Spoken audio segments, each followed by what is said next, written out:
दोस्तों, इतिहास हमें क्या सिखाता है? जैसे ही दुनिया में कहीं भी युद्ध शुरू होता है, चाहे वो वर्ल्ड वॉर 2 हो या फिर गल्फ वॉर, लोग डर जाते हैं, मार्केट में अनसर्टेनिटी बढ़ जाती है और निवेशक एक ही चीज़ की तरफ भागते हैं, गोल्ड। क्योंकि सोना हमेशा से ही सेफ हेवन माना जाता रहा है। लेकिन दोस्तों, साल 2026 में जो कुछ हो रहा है वो पूरी कहानी को उल्टा करके रख देता है। इस बार मिसाइलें भी चल रही हैं, तेल के दाम भी उछल रहे हैं, ग्लोबल टेंशन भी पीक पर है, लेकिन सोना बढ़ने की बजाय गिर रहा है।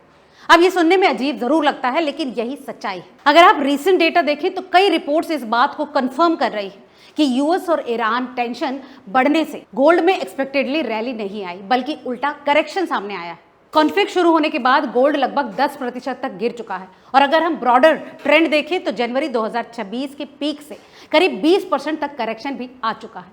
अब जरा सोचिए कि इतना बड़ा जियोपॉलिटिकल रिस्क फिर भी गोल्ड नीचे क्यों है? यही वो सवाल है जो आज हर इन्वेस्टर, हर एनालिस्ट और हर आम आदमी के दिमाग में घूम रहा है। वैसे इकोनॉमिक टाइम्स की एक डिटेल्ड एनालिसिस भी यही कहती है कि इस बार war is equal to gold up वाला फॉर्मूला काम नहीं कर रहा है, बल्कि उल्टा बिहेवियर दिख रहा है। अब यहाँ से कहानी और भी इंटरेस्टिंग हो जाती है, क्योंकि असली कारण डर नहीं, बल्कि असली कारण है लिक्विडिटी, यानी कैश की अवेलेबिलिटी। दरअसल पहले क्या होता था? युद्ध का मतलब था अस्थिरता, अस्थिरता का मतलब था पैनिक, और पैनिक का मतलब लोग स्टॉक बेचकर गोल्ड खरीदते थे। लेकिन इस बार मार्केट का बिहेवियर बदल चुका है। इस बार पैनिक बाइंग नहीं हो रही, इस बार हो रही है फोर्स्ड सेलिंग। मतलब लोग और देश गोल्ड खरीद नहीं रहे हैं, बल्कि बेच रहे हैं। और जब मार्केट में सप्लाई बढ़ती है तो प्राइसेस गिरते हैं। ये बेसिक डिमांड और सप्लाई का रूल है। रॉयटर्स की एक रिपोर्ट भी यही संकेत देती है कि स्ट्रॉन्ग डॉलर और राइजिंग यील्ड्स की वजह से गोल्ड पर दबाव बना हुआ है। चलिए इसे अब और आसान भाषा में समझते हैं। मान लीजिए कि आपके पास एक एसेट है जो आप इमरजेंसी में बेच सकते हो और अचानक आपको कैश की ज़रूरत पड़ जाए, तो आप क्या करेंगे? आप वही एसेट बेचोगे जो सबसे जल्दी बिक सकता है।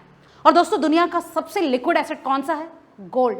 और यही वजह है कि जब ग्लोबल सिस्टम में कैश क्रंच आता है तो गोल्ड की डिमांड नहीं बढ़ती, बल्कि सप्लाई बढ़ जाती है। और यही 2026 में भी होने लगा है। कई रिपोर्ट्स में ये बताया गया है कि बड़े इंस्टीट्यूशनल इन्वेस्टर्स और कुछ देशों ने अपने गोल्ड रिजर्व्स का हिस्सा बेचकर लिक्विडिटी जुटाई, क्योंकि वॉर चीप नहीं होता। ऑयल प्राइसेस बढ़ते हैं, डिफेंस स्पेंडिंग बढ़ जाती है, इंपोर्ट बिल बढ़ता है और सरकारों को कैश चाहिए होता है। इसी दौरान डॉलर मजबूत हो जाता है, क्योंकि इन्वेस्टर्स यूएस बॉन्ड्स में पैसा डालने लगते हैं, जहां उन्हें 4 से 5% तक गारंटीड रिटर्न मिल रहा है। अब सिंपल सा लॉजिक है कि अगर आपको एक तरफ 0% रिटर्न वाला गोल्ड मिले और दूसरी तरफ 5% रिटर्न वाला बॉन्ड, तो आप क्या चुनेंगे? दोस्तों, यही शिफ्ट अभी ग्लोबल लेवल पर भी हो रहा है। वॉल स्ट्रीट जर्नल की एक रिपोर्ट भी यही बताती है कि डॉलर की मजबूती और हायर इंटरेस्ट रेट्स गोल्ड को दबा रहे हैं। यानी इस बार गेम पूरी तरह से बदल चुका है। आज मार्केट फेयर ड्रिवन नहीं, बल्कि लिक्विडिटी ड्रिवन हो चुका है। और यही सबसे बड़ा ट्विस्ट है। पहले लोग सोचते थे कि वॉर है तो गोल्ड खरीदो, लेकिन अब सच्चाई ये है कि वॉर है, सिस्टम को कैश चाहिए, इसीलिए गोल्ड बिक रहा है। और यही वजह है कि 2026 का ये फेज पूरी तरह से काउंटर इंट्यूटिव है। यहाँ कॉमन सेंस फेल हो रहा है और मैक्रो इकोनॉमिक्स जीत रहा है।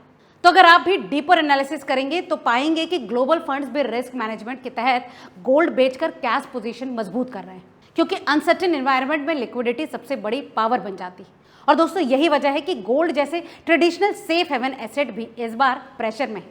तो अब बड़ा सवाल ये है कि क्या सेफ हेवन वाला कॉन्सेप्ट खत्म हो गया है? तो इसका जवाब है कि पूरी तरह से नहीं, लेकिन उसका बिहेवियर जरूर बदला है। अब गोल्ड तब नहीं बढ़ेगा जब सिर्फ वॉर होगा, बल्कि तब बढ़ेगा जब सिस्टम में लिक्विडिटी स्टेबल होगी और इंटरेस्ट रेट्स कम होंगे। अभी जो कुछ हो रहा है वो एक परफेक्ट स्टॉर्म है।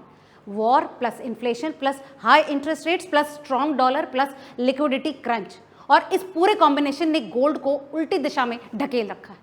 तो अगर आप भी सिर्फ हेडलाइंस देखकर इन्वेस्टमेंट डिसीजन ले रहे हैं, जैसे वॉर शुरू गोल्ड खरीदो, तो इस बार आप ट्रैप में फंस सकते हैं, क्योंकि इस बार कहानी सरफेस पर नहीं बल्कि सिस्टम के अंदर चल रही है। और यही इस पूरे चैप्टर का सबसे बड़ा टेक अवे है। 2026 में गोल्ड फेयर का इंडिकेटर नहीं, बल्कि लिक्विडिटी का इंडिकेटर बन चुका है। और बस यहीं से असली कहानी शुरू होती है, क्योंकि अगर आपने लिक्विडिटी ट्रैप को समझ लिया तो आपको ये भी समझ में आ जाएगा कि युद्ध के बावजूद सोना क्यों गिर रहा है।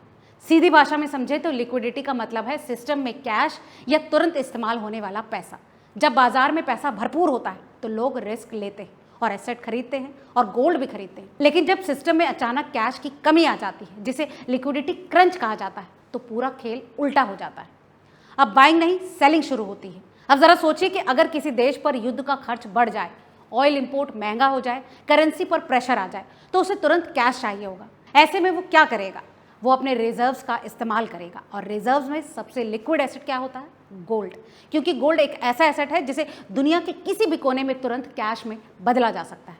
और दोस्तों, यही कारण है कि कई रिपोर्ट्स भी ये दिखाती हैं कि 2026 के जियोपॉलिटिकल तनाव के दौरान कुछ देशों और बड़े इंस्टीट्यूशनल फंड्स ने गोल्ड होल्डिंग्स कम की हैं।